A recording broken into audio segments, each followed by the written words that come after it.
ದೇವನಹಳ್ಳಿ ಬಳಿಯ ಲಾಲಗೊಂಡಹಳ್ಳಿ ಬಳಿ KSRTC bus ಹಾಗೂ ಕಿಯಾ ಕಾರಿನ ನಡುವೆ ಡಿಕ್ಕಿ ಸಂಭವಿಸಿ ಭೀಕರ ಅಪಘಾತವಾಗಿದೆ. ಬೆಂಗಳೂರು ಟು ಹೈದರಾಬಾದ್ ರಾಷ್ಟ್ರೀಯ ಹೆದ್ದಾರಿ 44ರಲ್ಲಿ ಘಟನೆ ನಡೆದಿದ್ದು, ಡಿಕ್ಕಿಯ ರಭಸಕ್ಕೆ ಕಾರಿನಲ್ಲಿದ್ದವರ ದೇಹ ಛಿದ್ರವಾಗಿದೆ. ಬೆಂಗಳೂರಿನಿಂದ ಬರುತ್ತಿದ್ದ ಕೆಎಸ್ಆರ್ಟಿಸಿ ಬಸ್ಸಿಗೆ ಚಿಕ್ಕಬಳ್ಳಾಪುರದ ಮಾರ್ಗವಾಗಿ ಬರುತ್ತಿದ್ದ ಕಾರು ಡಿಕ್ಕಿ ಹೊಡೆದಿದ್ದು, ಕಾರಿನಲ್ಲಿ 3 ಸ್ನೇಹಿತರು ಪ್ರಯಾಣಿಸುತ್ತಿದ್ದರು ಎಂದು ತಿಳಿದುಬಂದಿದೆ. ಅತಿ ವೇಗವೇ ಅಪಘಾತಕ್ಕೆ ಕಾರಣ ಎಂಬಂತೆ ಮೇಲ್ನೋಟಕ್ಕೆ ಕಂಡುಬರುತ್ತಿದ್ದು, ಕಾರು ಡಿವೈಡರ್ಗೆ ಡಿಕ್ಕಿ ಹೊಡೆದು ಎದುರು ಬರುತ್ತಿದ್ದ ಕೆಎಸ್ಆರ್ಟಿಸಿ ಬಸ್ಗೆ ಡಿಕ್ಕಿ ಹೊಡೆದಿದೆ. ಡಿಕ್ಕಿಯ ರಭಸಕ್ಕೆ 3 ಸ್ನೇಹಿತರು ಸ್ಥಳದಲ್ಲೇ ಸಾವನ್ನಪ್ಪಿದ್ದಾರೆ. ಕಾರು ಸಂಪೂರ್ಣ ಜಖಂ ಆಗಿದ್ದು, ಸಾದಹಳ್ಳಿ ಗ್ರಾಮದ ಮೋಹನ್ ಸೇರಿ ಮತ್ತಿಬ್ಬರು ಸ್ನೇಹಿತರು ದುರ್ಮರಣ ಹೊಂದಿದ್ದಾರೆ.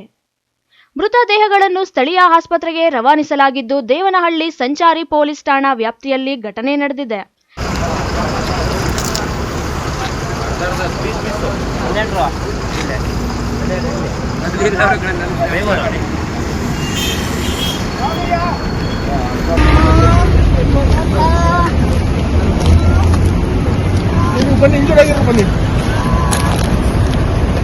ಕೆಲವರು ಲೈಟ್ ಇಂಜರ್ ಆಗಿರಲ್ಲ, ಬಸ್ಸಲ್ಲಿ ಹೋಗ್ಬಿಟ್ಟಿದ್ದಾರೆ.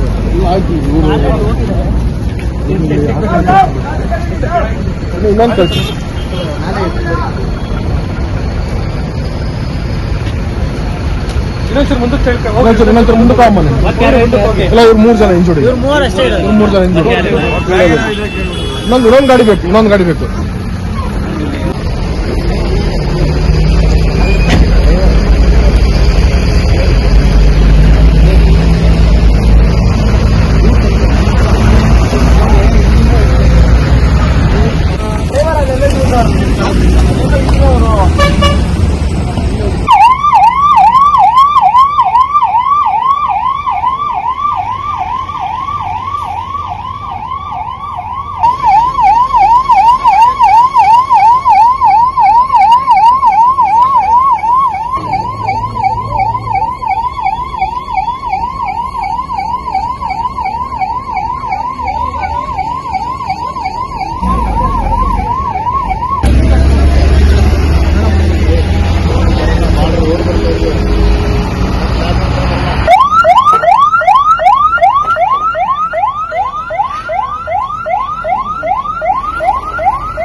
ಸಾಗರ್ ಯಲಹಂಕದಲ್ಲಿ ಬಿಕಾಂ ವ್ಯಾಸಂಗ ಮಾಡುತ್ತಿದ್ದು, ಸುಮನ್ ಹಾಗೂ ಮೋಹನ್ ಗ್ರಾನೈಟ್ ಉದ್ಯಮಿಗಳಾಗಿದ್ದಾರೆ.